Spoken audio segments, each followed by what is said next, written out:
Hello, everybody. It is the third week of Lent. I hope things are going well. I just wanted to take a brief moment to reflect on one of the readings from last Sunday. It is from the book of Exodus, where God gives us the Ten Commandments. And so the reading is the presentation of the Ten Commandments. And Lent is a great time to kind of reflect on that, think about the commandments, and ask ourselves, take stock, do a bit of an examination of conscience, and say, where are we maybe falling a little bit short? Where can we do better? God offers us the sacrament of reconciliation. Lent is a great time to go and receive the sacrament of reconciliation and then to try better. That's one of the ways that we love God. It's one of the things our relationship with God and our covenant with God requires, that we follow these commandments and live them out. And where we've fallen short, we ask for forgiveness. That's what the sacrament of reconciliation is there for. And then we try harder. We try better to live these out more fully. And therefore, we will grow closer to God. All right, so the commandments are the gift of guidance, and they're also a gift where we are falling short. These commandments show us the way back. They give us a clear path. When we can see where we're falling short, we can then say, well, how do I improve? How do I do better? Well, where am I falling short? And that's where you have to kind of work to try to get better. And so we go through these one at a time and just sort of take a moment to think, how good am I doing on this one? And maybe do I need to work on this a little bit better? All right, so the first one is, I am the Lord your God, who brought you out of the land of Egypt, that place of slavery.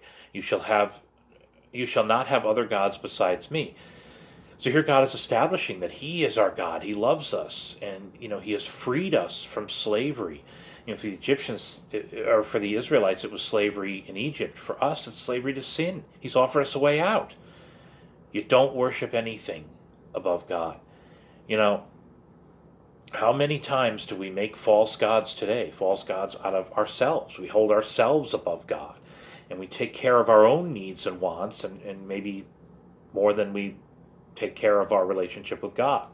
There are people who make a god out of drugs or sex or food or drink or even sports. There are people who they haven't been to Mass in 10 years, but they never miss their favorite team, their favorite sports team or their favorite game. They haven't missed a football game, but they've certainly, maybe not gone to Mass or pursued the sacraments or haven't been praying regularly. Those are ways that we're putting other things above God.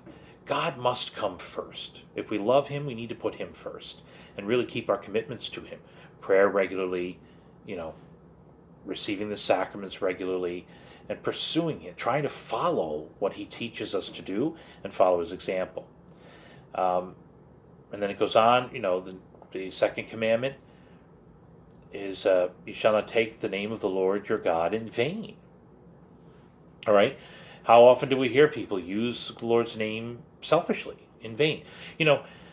We have the name of God that we invoke as a blessing. We invoke it in praise. We invoke the name of God to ask for what we need in life. But how many people use God's name in anger? Almost like a curse. That we've got to do better. We shouldn't be doing that. The third commandment is to remember to keep holy the Sabbath day. On 6 days you may labor and do all your work, but the seventh day is the Sabbath day of the Lord your God. And no work may be done then, either by you or your son or daughter, or male or female slave, or your beast or alien who lives with you. And the point God is making is that we need to be commanded to take a break, to not work, and to spend a day worshiping Him. Now, the early Christians changed this from Saturday to Sunday because they wanted to celebrate the resurrection of Christ. And so we are called to do that, to celebrate Christ's resurrection on Sunday, which means that we don't spend it as a normal work day. We spend it with friends and family and in worshiping God. And yes, we do have to go to Mass. That's part of our covenant as Catholics. And if we haven't gone to Mass, then we need to take that to confession and try to do better. We have to worship God in the way He tells us He wants to be worshipped. All right? And then it goes on from there. Honor your father and your mother. This is societal order.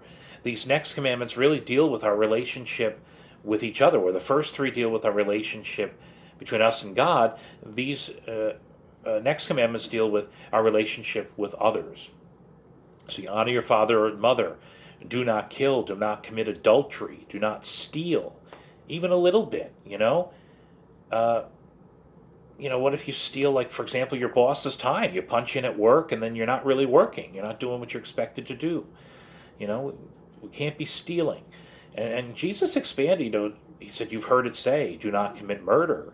But he expands that and said, don't even be angry with your brother, because that anger starts that thought process that can lead to terrible things.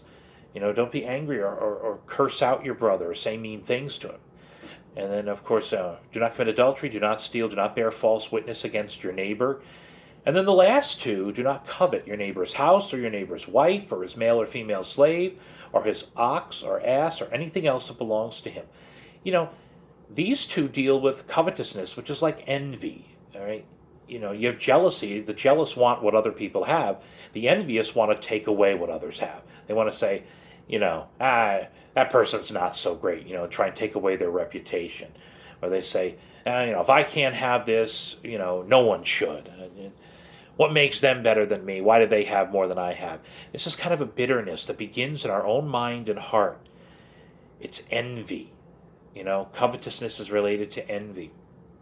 And God is saying, don't even go there. Don't do that. You're only going to hurt yourself.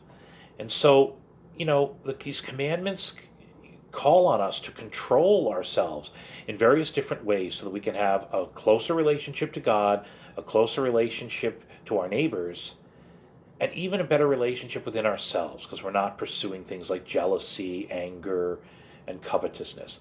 So during this Lent, take some time to kind of reflect on these commandments, see where you're doing well, where maybe you need improvement, and go to confession. Ask for forgiveness where you've fallen short, and then follow the roadmap back to Christ. I hope you all have a truly blessed Lent.